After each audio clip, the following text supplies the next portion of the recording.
My sweet sweet friends, কেমন আছো তোমরা সবাই? আশা করি তোমরা সবাই ভীষণ ভালো আছো। নতুন বছরে নতুন সময়ে আরেকটি নতুন ব্লগ নিয়ে আমি চলে এসেছি। আর এখানে দেখতে পাচ্ছ সবাই এখন না আমার সেই পিকনিকের মুডটা না একদমই কাটছে না। পিকনিক পিকনিক হয়েই যাচ্ছে।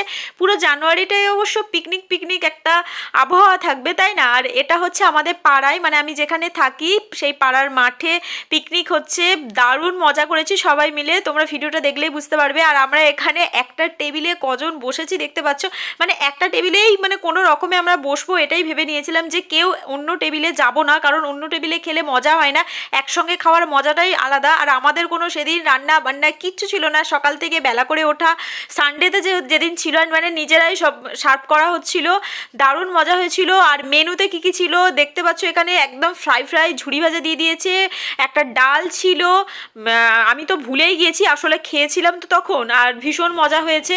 তারপরে আমরা একটুখানি পিকনিক টিকনিক করে দারুণ এনজয় করে চলে এসেছি একটু ঘুরু করতে। তোমাদের দাদা বললো চলো যে নতুন বছরে কোথাও ঘুরতে নিয়ে যাই। আর ঘুরতে যাওয়ার মধ্যে আমি কোথাও জায়গা ফাঁকা পাচ্ছিলাম না, কারণ যেহেতু সারাদিন আমরা এদিক সেদিক করে কাটিয়ে দিয়েছিলাম, রাতে বেরিয়েছিলাম। আর রাতে বেরোনোর মধ্যে জায়গা এরকম ছিল ভিক্টোরিয়া বা মিউজিয়াম বা অন্য কোথাও গেলে সেই সময় বন্ধ হয়ে যায়, তাই রাতে আমরা চলে এসেছিলাম নন্দন, মানে রবীন্দ্র সদন চলে গিয়েছিলাম। কারণ পার্ক স্ট্রিট 1 জানুয়ারির দিন মারাত্মক ভিড় হয়, আর এটা 1 জানুয়ারির দিন ছিল, মানে সোমবার ছিল, ঠিক আছে, ভীষণ ভিড় হয়। সেজন্য আমি তোমাদের দাদাভাইকে বলেছিলাম যে আমি যাবো না। আর এখানেও ভিড়ের কোনো কমতি ছিল না, কিন্তু একটু স্পেস ছিল, মানে একটুখানি হাঁটার বসার জায়গা ছিল, সেই জন্য আমরা চলে এসেছিলাম রবীন্দ্র সদন। আর এত ভিড়ে না আমার মুডটাই খারাপ হয়ে যায়, কিন্তু তোমাদের দাদাভাই জোর করেই আমাকে এনেছিল। তারপরে একটু ভালো লাগছিল ভীষণ। ভিড়টা তোমরা দেখতে পাচ্ছ, মানুষ কোথায় যাবে বলো? মানে প্রত্যেকটা সিনেমা হলে একটাও টিকিট নেই, কম মানে কত দিন থেকেই যে আগে থাকতে যে টিকিটগুলো মানে পুরো হাউসফুল, টিকিট একটাও কোথাও আমরা পাইনি। তাই খুব ইচ্ছা ছিল যে নতুন বছরে সিনেমা টিনেমা দেখবো, কিন্তু তোমাদের দাদাভাই সিনেমা দেখতে খুব একটা পছন্দ করে না, কিন্তু আমি সিনেমা দেখতে ভীষণ ভালোবাসি, তাই আমাদের সেরকম সিনেমা টিনেমা দেখা হয়ে ওঠে না, কারণ ওর ইচ্ছা খুব একটা সিনেমা দেখার দিকে নেই। যাই হোক, ঘুরছিলাম, ভালোই লাগছিল, খেয়েছিলাম মোমো, তারপরে ফিশ ফিঙ্গার খাওয়া হয়েছিল, সেগুলো তোমাদের সঙ্গে শেয়ার করতে পারিনি কারণ এতটা ভিড় ছিল, কোথাও আমরা বসার জায়গা পাইনি, মানে দাঁড়িয়ে হাতে ধরে খেতে হয়েছিল। আমি হাতে ধরেছিলাম, ছেলে খাচ্ছিল, আমি খাচ্ছিলাম এইভাবে, তাই ভিডিও করার মতো কাউকে খুঁজে পাইনি।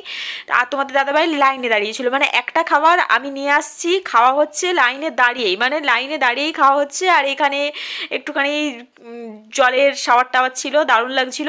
আর এখানে গান হচ্ছিল, সাইডে প্রচুর মিউজিক চলছিল, কপিরাইট ক্লেম আসবে, সেই জন্যে আমি কোনো মানে মিউজিক অরিজিনাল দিতে পারলাম না।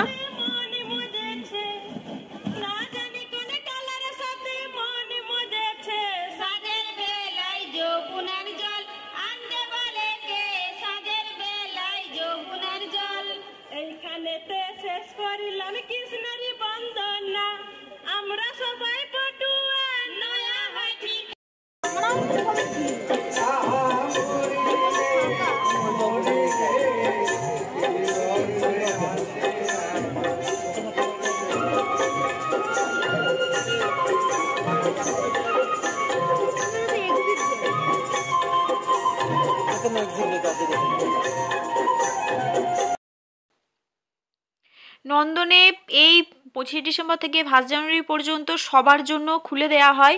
আর এখানে আমরা একটুখানি বাউল গান শুনছিলাম, কিন্তু কোনো সিট পাচ্ছিলাম না, একটু বসে হলে থাকা যেত, কিন্তু দাঁড়িয়ে দাঁড়িয়ে দেখছিলাম প্রচুর, মানে প্রত্যেকটা সিট পুরো প্যাকড ছিল। তাই একটুখানি এখানে বড় বড় আয়না ছিল ভীষণ, আর খুব ছবি তুলতে ইচ্ছা করছিল, তাই কয়েকটা ছবি তুলে নিয়েছি তোমাদের জন্য। আর এখানে একটুখানি নিজেকেও দেখছিলাম ঘুরে ফিরে, কারণ এত বড় আয়না দেখলে কার ছবি তুলতে মন চাই বলো। আর চলো বেরিয়ে পড়েছি, এবার বাড়ি যাওয়ার পালা। আশা করি তোমাদের ভিডিওটা ভালো লেগেছে, আমারও ঘুরু করে ভীষণ ভালো লেগেছে, কিন্তু কি বলো তো, যেহেতু আমিই ক্যামেরাম্যান, আমিই সব কিছু, তাই ফুলভাবে দেখাতে পারি না তোমাদেরকে। যাই হোক, ভিডিওটা ভালো লাগলে অবশ্যই আমার চ্যানেলটিকে সাবস্ক্রাইব করে আমার পাশে থেকো, আমার পরিবারের একজন হয়ে যাও। চলো tata, bye bye, good night সবাইকে।